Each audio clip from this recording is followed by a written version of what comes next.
सब कुछ मैं, मेरा सब कुछ तू।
उन्नाव को अमर साहित्यकारों व क्रांतिकारियों की धरा कहा जाता है।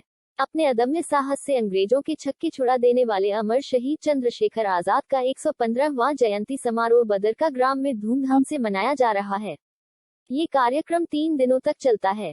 आपको बता दें कि अमर शहीद क्रांतिकारी चंद्रशेखर आजाद का ननिहाल उन्नाव शहर से करीब लगभग 12 किलोमीटर दूर स्थित बदरका गांव में है, जहां शहीद चंद्रशेखर आजाद का बचपन बीता। आजाद की मां जगरानी का घर इसी बदरका में था, जहां उनकी मां की प्रतिमा व अमर शहीद आजाद जी की प्रतिमा बनी है। हर साल आजाद की जयंती तो मनाई जाती है, लेकिन यहाँ की स्थिति बद से बदतर है। चंद्रशेखर आजाद की मां के स्मारक स्थल के हालात वहां की हकीकत बयां कर रहे हैं। दर की दीवारें, दर की छत, खराब पड़े गेट व खराब पड़ी सोलर लाइट चीख चीख का हालातों की दुर्दशा बयां कर रहे। साल में 3 दिवसीय कार्यक्रम होता और बड़े बड़े नेता कार्यक्रम में शिरकत करते हैं और भाषण भी देते हैं, लेकिन वहां जर्जर स्थिति शायद किसी को नहीं दिखती। लेकिन आजाद की मां के बने स्मारक स्थल की हालात देख सीमा सिंह और बेबी फराना अपने आप को रोक नहीं पाए और क्या कहा, आइए सुनते हैं उन्हीं के जुबान। मैं ये कहना चाहती हूँ, मेरी तो बड़ी श्रद्धा रही और मैं आई हूँ यहाँ पर चंद्रशेखर जन्म दिवस मनाने के लिए, और पूरे देश में भी मनाया जा रहा है। पर अफसोस मुझे इस बात का है कि ये जो जन्म स्थली है, इसकी इतनी दयनीय स्थिति है। अभी आप जाएंगे देखेंगे कि कैसा मतलब किस तरीके से शर्म आनी चाहिए कि हम आजाद देश में रह रहे हैं। हमारे देश में बड़े बड़े राजनेता हुए, इतने साल हो गए देश को आजाद हुए, किसी को शर्म नहीं आती। इस तरीके की जन्मस्थली पड़ी है जिसने देश को आजाद कराया, जिसने अपना जीवन न्यौछावर कर दिया। अपने जीवन को उसने उस तरीके से नहीं जिया जैसे सभी नौजवान जीते हैं। उसने अपने को कुर्बान कर दिया और आज हमारे देशवासी किसी के कान पे जूं नहीं रेंगती है और मनाते हैं स्वतंत्रता दिवस। शर्म नहीं आती? अरे शर्म आनी चाहिए हमारे राजनेताओं को, हमारे जितने भी मंत्री पद हैं, जितने भी मंत्री सीट पर बैठे हुए हैं, सबको शर्म आनी चाहिए।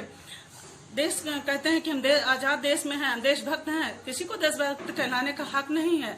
अगर हक है तो सबसे पहले आकर के चंद्रशेखर जन्मस्थली को देखें और देखें क्या हालत है यहाँ पर। एक गेट इसका जो देखिए वो जर्जर अवस्था में है। दीवारें देखें टूटी हुई हैं। शर्म आनी चाहिए। हमें तो रोना आता है कसम से। काश हम इस लायक होते जो आज हम कुछ कर सकते। अफसोस हम इस लायक नहीं हैं कि हम इस जगह के लिए कुछ कर सके। लेकिन फिर भी श्रद्धा सुमन से मेरा सर तो नतमस्तक होता है। हे ईश्वर से मैं प्रार्थना करती हूँ मुझे इस लायक बना दे कि मैं कुछ कर सकूं यहाँ के लिए। झूठे तरीके से कहते हैं हम देशभक्त हैं। कहाँ से देशभक्त? कोई देशभक्त नहीं है। मुझे लगता है आज भी अंग्रेजों के गुलाम है और गुलामी करते चले आ। इसको देखिए ये तकलीफ हुई, ये न्यू गेट को इस बर्बादी से दिखा रहा। हमें नहीं मालूम था हमारे भारत के इतने महान सपूतों को ये कंडीशन देखने को मिलेगी। जो न्यू गेट थी, जिनके सर पर बैठ के आज इतनी बड़ी हुकूमत भारतीय कहलाते हैं, आजाद भारत के, हमसे बोला नहीं जा रहा। ये हालत देख इसे किसका कसूरवार मानते हैं? किसके लिए क्या करते हैं? हम जिस तरीके से हम सोचते थे कि हमारा भारत इस तरीके से अंग्रेजों से अपने आज़ाद कराया था, जिसने इस आज़ादी में भाग लिया था, और हम जानते थे कि आज हम बहुत अच्छे इस महान धरती पर पैदा हुए हैं और इस धरती के मूल निवासी जो हमारी धरती के पैदावार थे, जिन्होंने इस भारत को आज़ाद कराने में अपना सब कुछ निछावर करा, आज उनकी कंडीशन देख के हमें बहुत तकलीफ हो रही है।